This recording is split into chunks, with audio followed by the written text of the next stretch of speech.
Hello folks, and welcome back to Mod of the Month, where we showcase some of the best builds completed over the last month over in the BitTech forums. Corsair has upped the ante and are providing a host of Hydro X themed goodies, with first place netting a choice of an XC9 or XC7 RGB CPU block, a choice of GPU block from their range, an XD5 RGB pump reservoir combo, and a Commander Pro. Second place gets a choice of CPU block and GPU block, and third gets a choice of CPU block.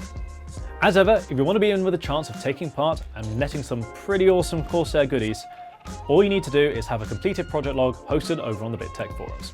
Enjoy the builds. First up, congratulations to last month's winner, Da Module Thingy by Jean R. Build. This quirky, one-of-a-kind scratch build bested the rest in what was another tight contest. The unique aluminium and leather creation proved too enticing for voters and pulled ahead to nab the top spot. Well played. Now let's see who the nominees are for this month. Here's something you don't see every day. Flux put a PC in a toaster. Now, having a look at the bread and butter of his work log, he essentially worked to jam as much hardware as he could into the little box. By sandwiching the components together using a 3D printed internal structure, a whole ITX system, complete even with a discrete GPU and 2 optical drives, managed to fit inside. Not content with just the novelty factor of the enclosure alone though, he then went so far as to make the discs pop out simultaneously using a button on the front, just as if you were taking out some nice hot toast. To push the joke yet still further though, Flux also added orange LED strips to the inside to emulate the toaster heating elements. Not too crummy at all if you ask me. Project Isaac by longtime BitTech member The Crapman was completed as part of Thermaltake's 2020 Mod Challenge. The contestants were provided with a suite of hardware as well as a capacious View 51 chassis with which to do as they pleased. And he set to work styling his mod around Tom Clancy's The Division 2, which involved firstly battering the living daylights out of the case. Now the idea here was to weather down the exterior whilst having the interior resemble a piece of lab equipment. The mod is chucked full of details, such as the use of hard-soldered aviation connectors for the cables, the hand-cut and finished aluminium motherboard, GPU and CPU block shrouds, as well as copious additional weathering and paintwork around the rear of the mod. There's a huge amount of hidden detail and difficulty with the way that he's arranged the interior parts such as the wiring.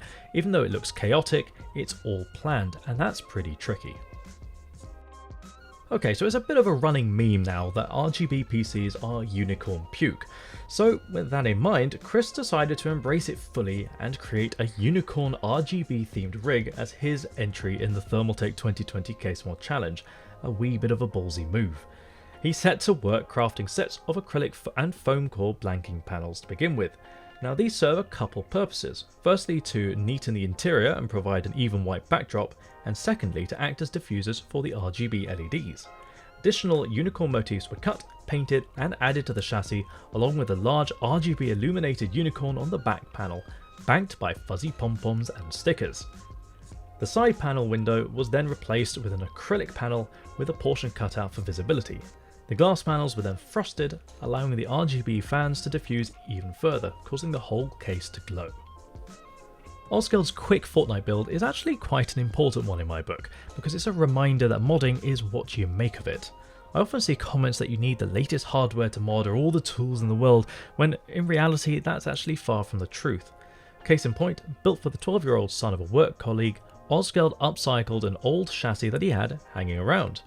Now after repainting the whole chassis interior blue, he set to work neatening the front panel mesh and crafting a large Fortnite sign from masked and painted 3mm acrylic. It's a simple mod, but one that will make one kid very happy indeed.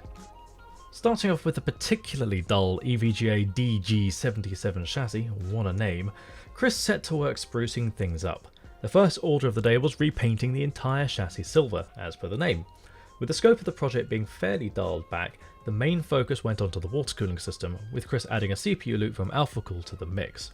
In the meantime behind the scenes though, he ordered a Prusa i3 3D printer, which naturally got tanked by COVID for a number of weeks. However, with the kit finally rocking up at his door, he was able to finish the mod up with some printed details, such as the build logo on the power supply shroud. The rig was then finished up with blue lighting and a coolant theme to contrast with the silver. Remember folks, if you'd like to be in with the chance of taking part and potentially winning some Corsair Hydro X gear, you just need to have a completed project log over on the BitTech forums. Be warned though, we do like to see how the projects grow, so get in early and show us the progress start to finish please.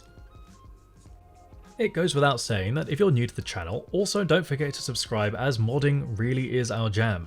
We're going to have plenty more part reviews, tutorials, as well as project logs the likes of which you will not find anywhere else, I guarantee. So you really don't want to miss out. You can also find us over on Facebook, Instagram, Twitter and builds.gg. Our Discord server is also linked below and is the best place to stay up to date with ongoing projects and other tidbits. Also, if you'd like to support the channel, make sure you have a look through our merchandise store, again linked in the description. We've got plenty of sweet shirts, hoodies and mugs up already and we'll be adding more in the future, so be sure to check back regularly. Take care folks, and I'll catch you next time.